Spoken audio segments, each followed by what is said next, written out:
Linda Moulton Howe.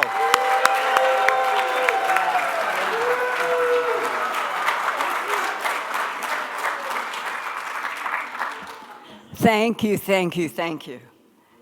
This is an incredible and complex time. And the UFO, metallic skins in that title, some made of bismuth, magnesium, zinc, and some 99% pure aluminum with subatomically placed iridium atoms. That's a mouthful, but it's what this skin is about, and our government wants it. Those metal skins are not human-made, no matter what the Pentagon tries to say.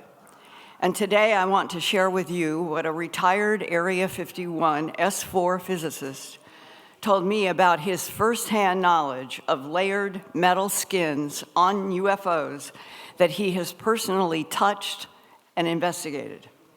The physicist gives some reasons why he strongly states that the bismuth, magnesium, zinc, and pure aluminum with iridium atoms placed at a subatomic level are extraterrestrial, not human-made, as the Pentagon has been trying to convince some of the media who do not know anything about this. So the Pentagon is trying to play block and tackle. This piece of layered metal skin was allegedly pulled off the bottom of a wedge-shaped UFO, possibly in the year 1949 and not 1947. But the location, no one so far has argued over my describing it as 90 miles northwest from Roswell, New Mexico. And this approximately 2-inch long and micron layered metal skin I photographed back in 1999.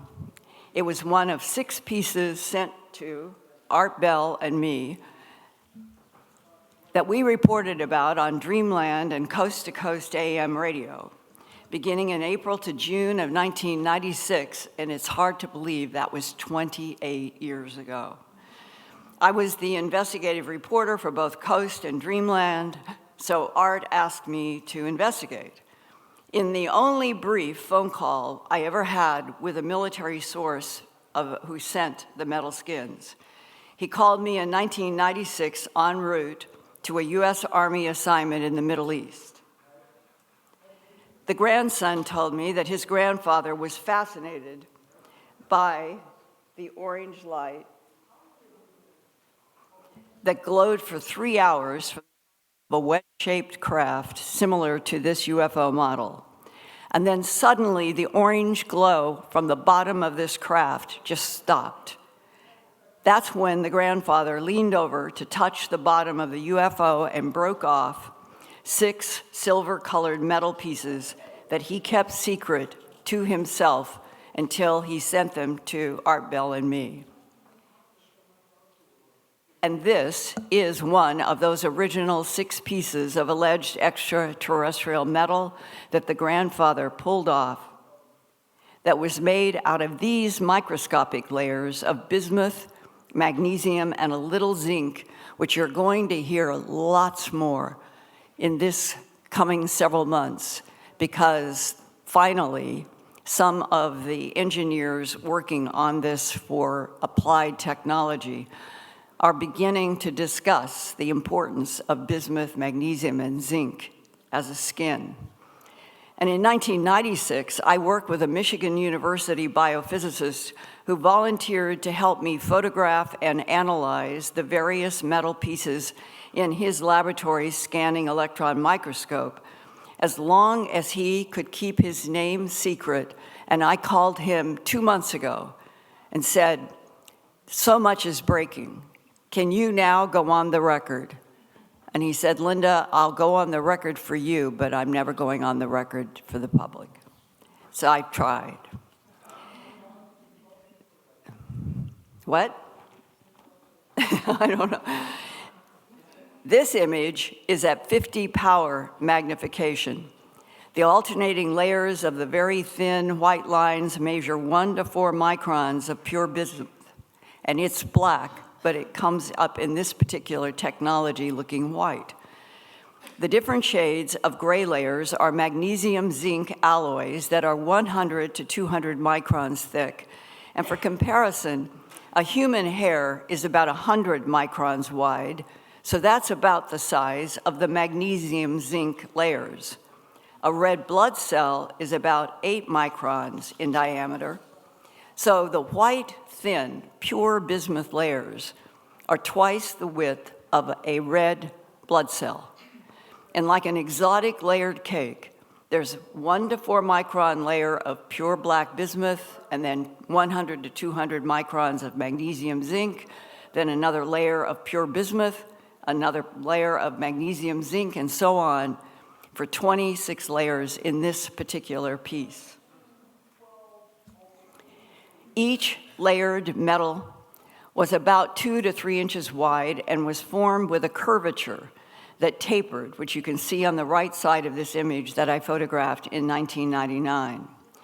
This strange layered metal was shipped in a box through the United States Postal Service to Art Bell in Pahrump, Nevada. Next came gray-colored, 99% almost pure aluminum pieces of different types and shapes and sizes, ranging from small squares and ovals to a round disc to flat, vent-like sheets, and several typed letters to Art Bell, host of Dreamland and Coast to Coast AM radio, and one directly to me as the investigative reporter working on all of the pieces. And this was reported in programs from 1992 to 2004. I worked on this in a regular way through all those years, and when we had new breakthroughs, that would be my lead on Coast and Dreamland. And each of the letters that were sent were only signed, quote, a friend. Later, the writer briefly did call me, as I mentioned, and I was able to report to Art and the Coast audience that the mysterious metals came from an active Army sergeant en route to the Middle East who wanted me to know and be able to report in case he did not make it back alive. I asked him if the highly strange content of the letters, of which I will share some with you in a few minutes, was it literally copied from the grandfather's original diary so that every word was the grandfather that he left in a box, and he died in 1974, unfortunately. The Army man, his son, said that he typed the letters to Art and me with excerpts, literal excerpts from his grandfather's diary. The first letter also included these several different pieces of square-cut gray shiny metal, but no more bismuth, magnesium, zinc. The metal squares and other odd shapes were allegedly cut from an aluminum skin that paralleled the bismuth, magnesium, zinc skin in the same crashed UFO. A physicist who handled this told me it's very important that one skin is on the outside of the craft and a few inches in the other skin so that they parallel in the entire structure of the bismuth, magnesium, zinc skin.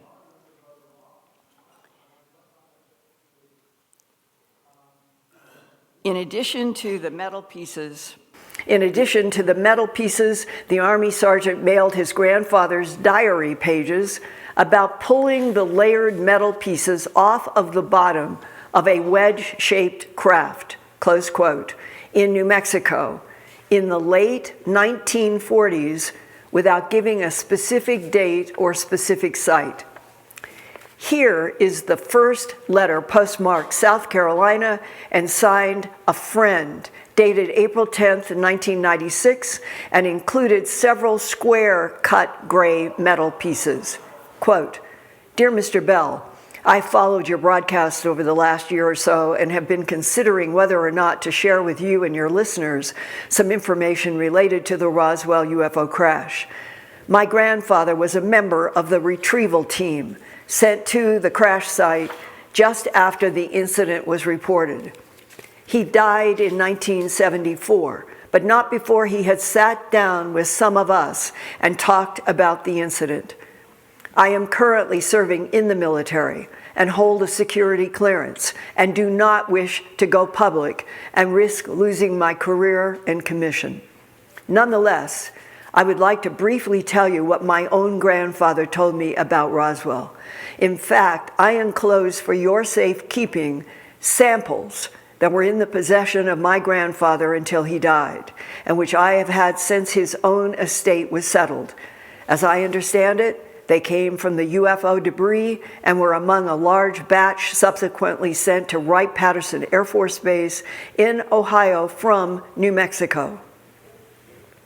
My grandfather was able to, quote, appropriate them, close quote, and stated that the metallic samples are, quote, pure extract aluminum, close quote. You will note that they appear old and tempered, and they have been placed in tissue paper and in baggies for posterity.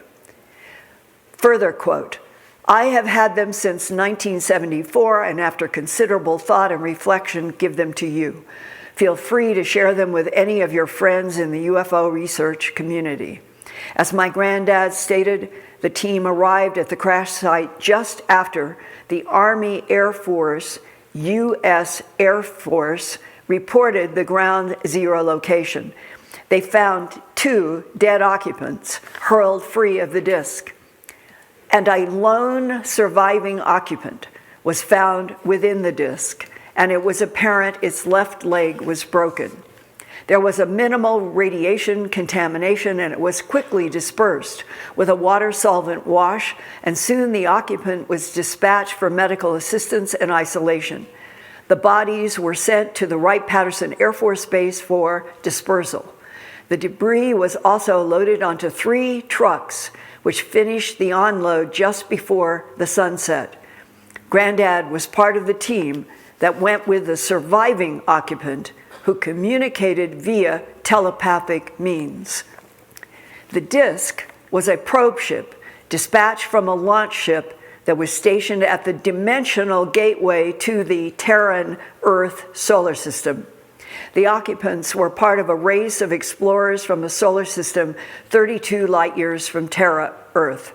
They had been conducting operations on Terra for over 100 years. The dimensional power plant was self-destructed, and the inner atmospheric propulsion system also deactivated to prevent the technology from falling into the hands of the Earth humans. Granddad spent